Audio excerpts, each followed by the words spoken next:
आई हल्का हल्का म्यूजिक हां ये ब्यासे न हमें कमल बास कौन जिला परिषद 4 पे रहल बा अच्छा भाई यार वो सब यूट्यूब वाला हैं हां जी पेशाब करे उतरनी है तब 100 गो सेल्फी भइल है हां मंच पर है घुमा घुमा सेल्फी हां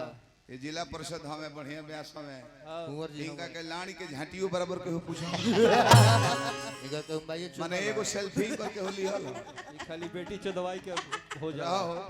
बाबा रो तब विद्वान है बताई इनका के केहू झांटियो बराबर बाबा पूछला के एगो सेल्फी दे दो काहे कर पहुंचे तो के पूछला सो देखो पुलर्टी बहुत मुश्किल से मिलेला सारा हम जोरा कुर्सी पर बैठियो गए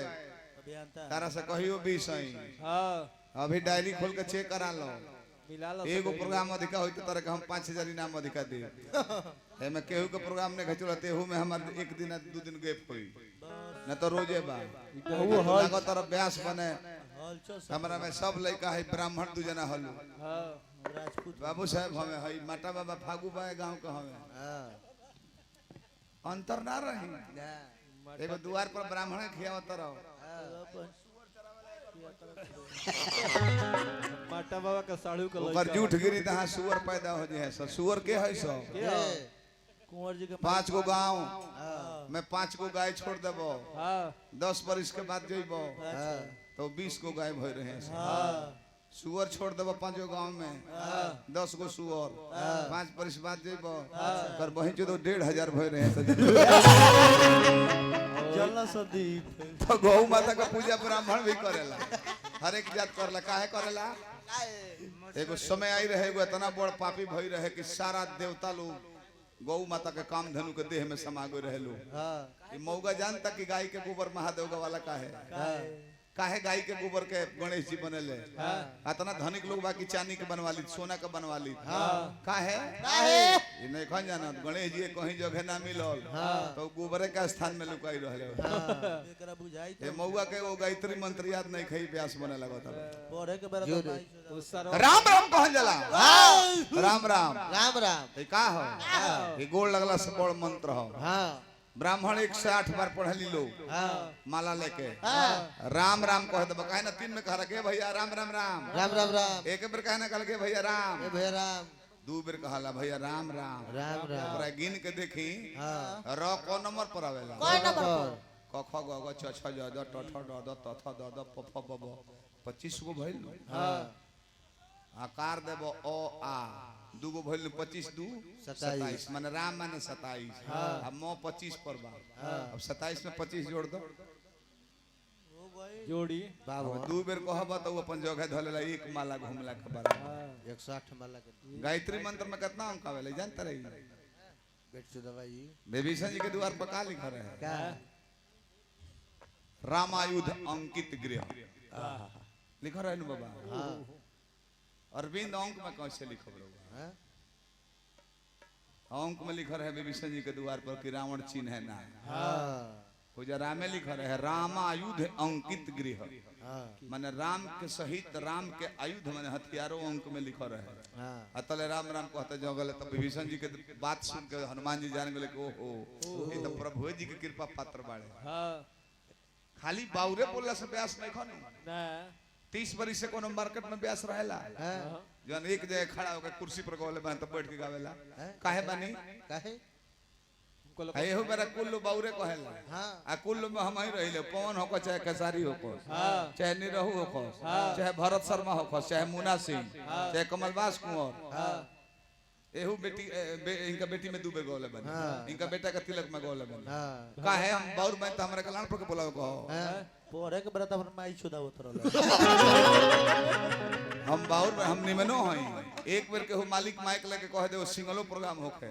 4 घंटा रामायण गाना है तो 4 घंटा रामायण गा दे 4 घंटा लयदारी गा दे हमरा में हर चीज बा अब हुरका झाल बजाई हम बादक हई तेरा मां का चोदो आ जाई बाबा रो रो गोरी वाले बढ़ जाए टीचर हइलो हम ना है कुंवर जी हम रामायण के महाभारत के अभी कहता नहीं तो गारंटी दे के आबो हम 5 मिनट पर सॉन्ग गा दी ओकरा आगे बढ़ा दे बता माई के तिलक दोगला होगा ताज के बाद माइक ले मुंह तो अरे तोरी पेटी का श्री कृष्ण भगवान के तीसर का उग्र रूप साक्षात ब्रह्मा के दर्शन,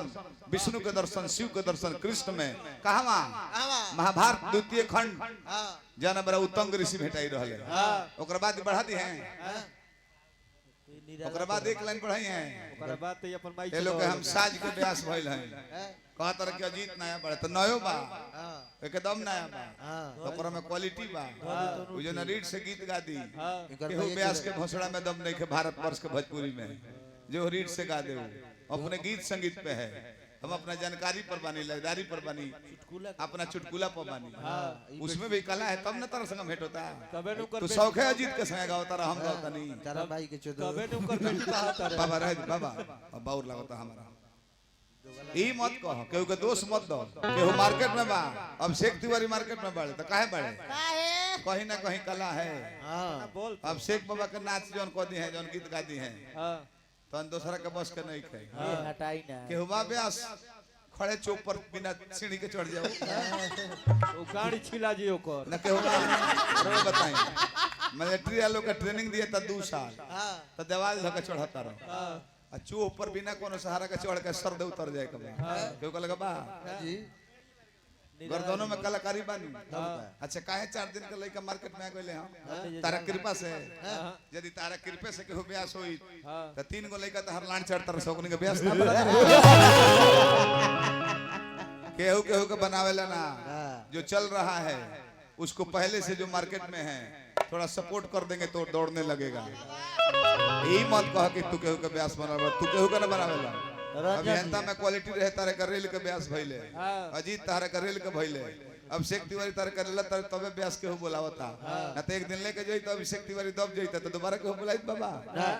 अपने में क्वालिटी कॉन्फिडेंस चाहिए। तो ई मत कह कि फलाना के बना देहनी तो 3 गो लइको लान चट्टर सा तो न ना बना देला तारा। सरवा ट्रैक्टर लगे घुमाता केहू खेत जोतवाते नहीं केहू बरस सारोजन भाई एकर ई मत कह कि केहू के बनावल ई हमरा बहुत बाउर लागला। अरे सुनत हमार मुंह से कोई सुनले बड़ा कलू कमिंगा के ब्यास बनौनी ना जी ना। वो रनिंग कर रहा है तो अब तू करा के देखबो कि रनिंग कर रहा है, साथ गाने पर मजा आएगा। कुछ उससे भी मिलेगा, कुछ उसको भी आपसे मिलेगा। तब वो नहीं होला लगत रखा कि की हो कमलबाज के थी के सपई हलो। अरे सरवा अरे सर तारा तोरा बेटी सना के को रहती तो आज वो तो इनारे का पानी पिए थे, आरो का पानी पिए थे। टूटा से सुमो पर चढ़ रहा था। अब हमार बरोबरी मत करे हो, लंगड़ इंजीनियर हो गई एकर माने का बुझता रहो। कमलबाज तारा जितना जोताई लो उतना हमार ट्रैक्टर से कौन छूट जाला उतना खेत हम चिंतो ना हो को बाबा। हां तो लागत तर बने लंगड़ आदमी इंजीनियर बनेला, लंगड़ा आदमी को लागत तर हाबे मन पर की जिला परिषद में झाटी होबो। लंगड़ा जितना तार इलेक्शन में खर्चा लगल हो उतना के गहना टूटल सोनार के बना तब वो अभी काफी बाबा है। लंगड़ा आदमी कर माई छो देला ये तारा ई हलुक बात कमलबाज पर मत बोल। हमार गोल लंगड़ बात तारा ना कहे के चाहिए। उनका कैसन लइका भरल कैसन ना भरल पारिवारिक बात मंच पर ना चाहिए। बताई मदर पारिवारिक कमी हमरो में बा, हां अजीतो में बा, तारा में बात कौन केहू में नहीं। ओकर बेटी भागल ही रहा भाई ना, ई सब मंच पर बात पारिवारिक बात नहीं है कहे के। हंसी मजाक में नाता मगारी के तनी भर कर सकल हां दे हम कहे करे नहीं हम बाबा हम चुटकुला कहिले अश्लील भी कह दिले बाकी पारिवारिक ना कहिले। अब तो मुता मुती के चुटकुला कहत हला बताई छोरी ब्राह्मण समाज सुन ले कम तो मन करत है कि पोथी पत्र ध के भाई हथौड़ लेके आवा कमल बसवे के मारा पहिले ई कुल ना चाहे तारा में कोई लुपियवा से तू गदारी हो माजा में साजा दी भारी हो बाके लगबू तू एक सासे में मुठ डंडा से जब गोलहारी हो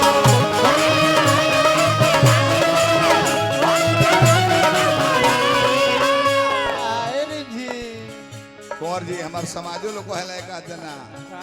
तब हम अजीत के दुख लगेला बात आज ना कहलो वो रात भर कह दिए तब ना कहले भाई हो ऐसे भाई है कैसे का मतलब व्यवहार जीतला कुछ केहू केहू के भाई ना व्यवहार भाई होला। कृष्ण जी के भाई रहले सुदामा जी ब्राह्मण रहले आ कृष्ण जी यादव रहले। व्यवहार ऐसा चीज है बाबा जकरा लगे ना जाए के ओकरो लगे जाके कृष्ण जी आके रायसू युग में पतल बिटोरत रहले। अपने ड्राइवर बन गए चेला के महारथी बना के मलिकार बना के अर्जुन के महाभारत जितवा दे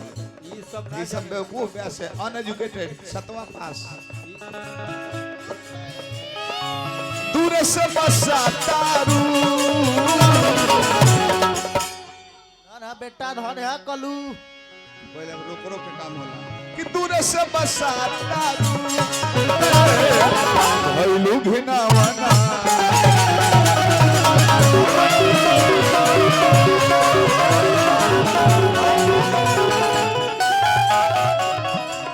बढ़िया बात खवा कलू हां बाकी एगो बात दिमाग में रखे यही जना वो पालो पहुंचे है कहीं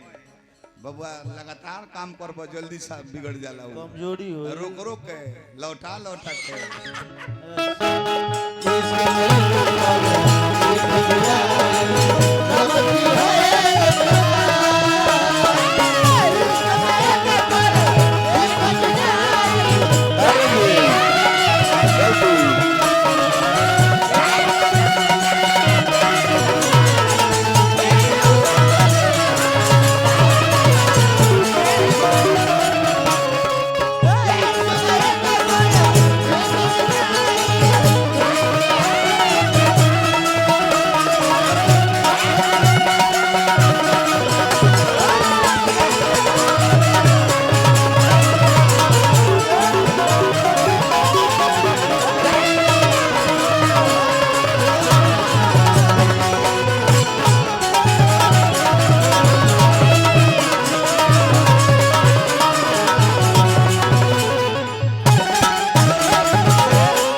शादियों में यहाँ पर लागू बा जीवन पर भी लागू बा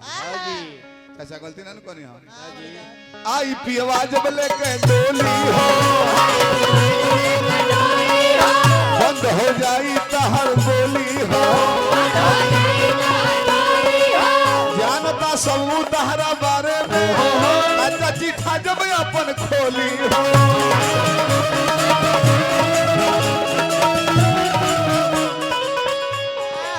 विद्यासागर न बोल के बदल तू भावना